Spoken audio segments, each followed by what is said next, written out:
Not quite the first half that we thought that the Buffalo Bills would have, and just not exactly what we expected in the second half, or I'm sorry, in the first half of this game for the Buffalo Bills. We started off very well, but we should have had momentum and we should have been able to put points on the board on that drive from the Buffalo Bills where Matt Prater missed the field goal, a 39-yard field goal. There's no excuse for that, and there's no reason why the Buffalo Bills should be tied at halftime of this game. Hello, everyone. My name is Brett McDurphy. I'm glad to be with you for the halftime show of the Miami Dolphins and Buffalo Bills game. A good first half overall from the Buffalo Bills. Their offense was moving down the field, putting points on the board. You saw Josh Allen with 2 touchdowns in the first half, one to Jackson Hawes, the other one to Dalton Kincaid. 2 great drives from the Buffalo Bills. Allen showing that he's still in MVP form, showing that he is still one of the elite quarterbacks out there. And James Cook having that balanced offense for the Buffalo Bills, moving the chains on every single drive and having a really nice day out there for the Buffalo Bills. Incredible numbers from him and just exactly what we thought we were going to see from him. Just a great day overall from him. But let's stay with the positives in this game, and I want to go over them real quick. Josh Allen, 11 of 18, 97 yards, 2 touchdowns in the game already. James Cook looking electric, not 8 carries, 73 yards in the game. Dalton Kincaid, 3 catches for 41 yards. The positives are that the Bills are moving the ball down the field. They're able to get and sustain drives. The defense let them down a little bit on the last drive, but overall the defense has gotten the ball back to Josh Allen and done a good job of that too, of being able to get stops. So while it is halftime and while the game is tied at 14, I do see a lot of positives in the first half, and I do see that the Buffalo Bills can win this game. And I mentioned earlier today in the pregame show the keys to the game. Number one, winning the time of possession battle, which we haven't so far. We have to do a better job of winning the time of possession battle in the second half. We also have to do a better job of making sure that we are getting off the field and getting the ball back into Josh Allen's hands. That's really important too. But for me, I mean, I mentioned a couple of other things too, which are that the Buffalo Bills need to get and play in that quick tempo. This Miami defense is rattled with injuries right now.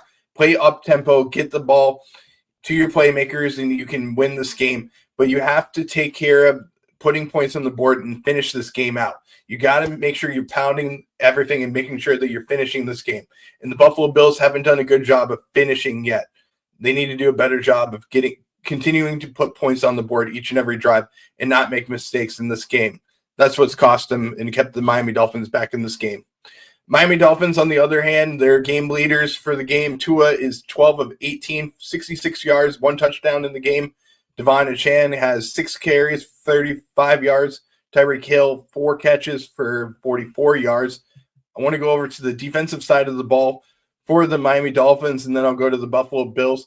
Former Buffalo Bill Tyrell Dodson leads the way for the Miami Dolphins in tackles with 5 tackles. Bradley Chubb does have the sack on the day for the Miami Dolphins. And for the Buffalo Bills on their side of the ball, their leading tackler in the game is Taron Johnson with 5 tackles. No sacks in the game for the Buffalo Bills so far in this matchup, but we could see some in the second half, hopefully. And I want to get into the scoring summary of the game. The Miami Dolphins kicked it off with a touchdown from Ollie Gordon, a 2-yard touchdown run, making it 7-0 with Riley Patterson making the extra point. The Buffalo Bills got on the board with a 20-yard touchdown pass from Josh Allen to Dalton Kincaid. Matt Prater made the extra point, making it 7-7. Then in the second half, second quarter, the Buffalo Bills had a Jackson Hawes 5-yard touchdown pass from a flick pass from Josh Allen, and Matt Prater made it 14-7 in the game. Then we saw with 8 seconds left in the half, Jalen Waddle catching a 3-yard touchdown pass from Tua Tagovailoa to make it 14-all in the game. Overall, the total yards in the game, Buffalo 179, 129 for Miami. The passing yards, 90 for Buffalo, 66 for the Dolphins. Rushing yards, 89 for the Bills, 63 for the Dolphins. Yards per play, 6.9 so far for the Buffalo Bills and 4.0 for the Miami Dolphins. 13 first downs for the Bills, 11 for the Dolphins, 3 of 4 on third down efficiency for the Bills, 8 of 10 for the Miami Dolphins. That's one category Buffalo needs to do a better job of, is on third down, getting off the field. We cannot, there's no excuses for that. 8 of 10, you got to get off the field, give the ball back to your playmaker and Josh Allen. There's no excuse for why the Miami Dolphins aren't being able to get off the field and put the ball back to Josh Allen in the game. Total plays on offense, 32 for the Dolphins, 26 for the Bills. 1 sack allowed for the Bills, 0 for the Dolphins. 2 punts on the day for the Dolphins, 0 for the Bills. 1 penalty for the Bills for 15 yards, 3 for the Dolphins for 35 yards. No turnovers for either team. The time of possession battle currently 15 minutes, 14 seconds for the Dolphins, 14 minutes, 46 seconds for the Bills. Buffalo has to do a better job of winning the time of possession battle and getting their defense off the field. John Robert coming into the chat on Facebook. Appreciate you, John, for tuning in on Facebook. Bills defense needs to play better. Sorry, not positive. Absolutely agree with that. The way James Cook is playing handoff to him more, absolutely. You got to win the time of possession battle in this game and make sure that Tyreek Hill and Jalen Waddle and Tua are sitting on the bench. That's an important stat for the Bills to do. The missed Matt Prater field goal really hurt. Absolutely agree with you saying that too. 100% you're right on that.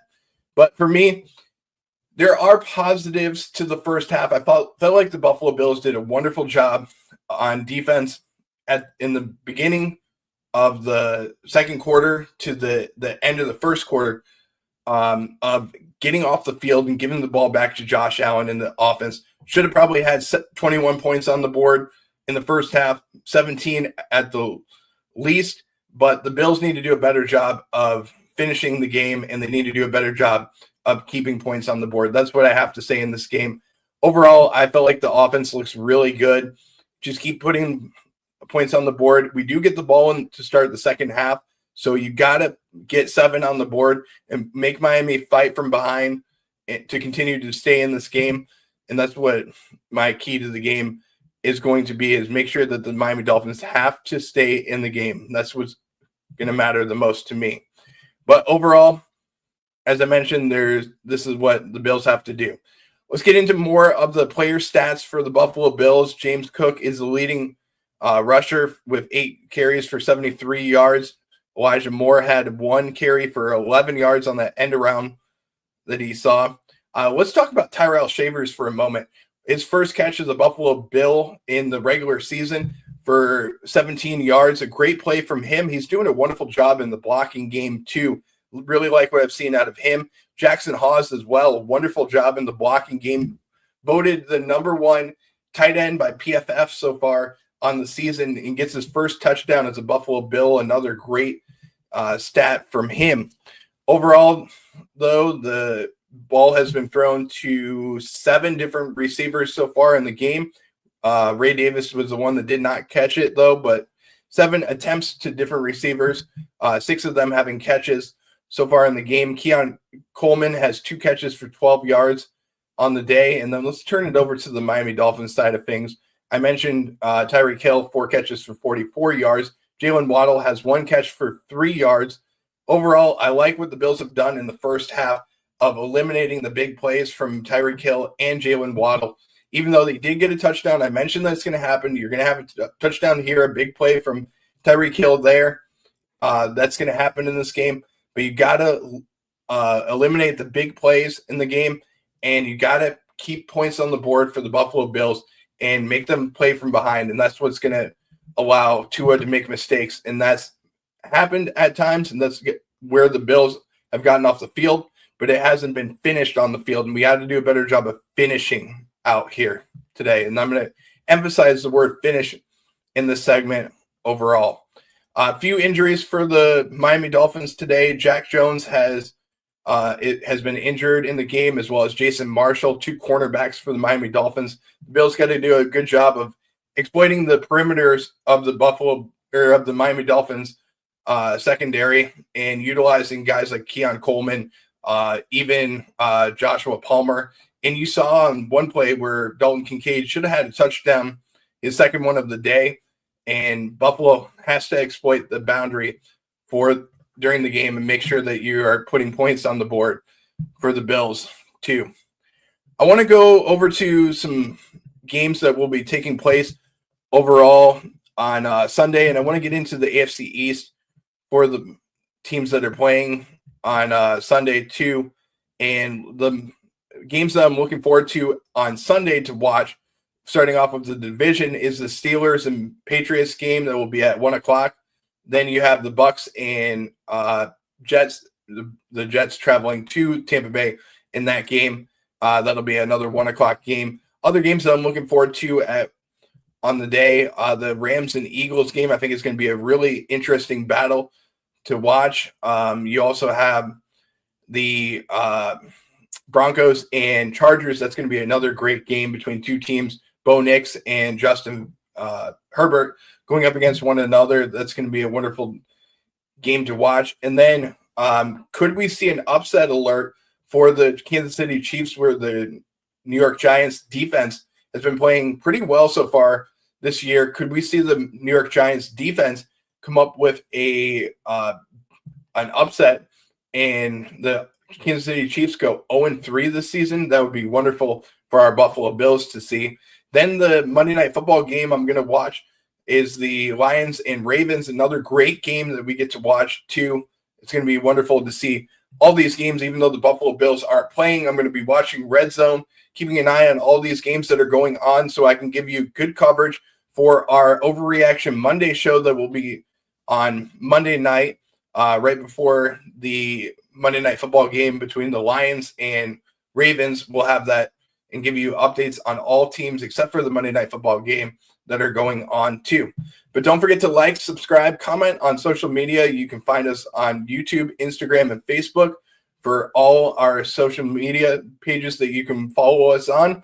But also don't forget that you can find us on our website, gobillspodcast.com. Click on over and you can find all of our upcoming shows too. We will see you after the game for our post-game show of the Miami Dolphins and Buffalo Bills game. The Bills are going to be kicking off. They're getting the ball back to start the second half in just a couple seconds, and we will turn it over to the broadcast team of Kirk Herbstreit and Al Michaels so you can watch the second half. We'll see you next time. Stay loud, stay proud, and as always, go Bills.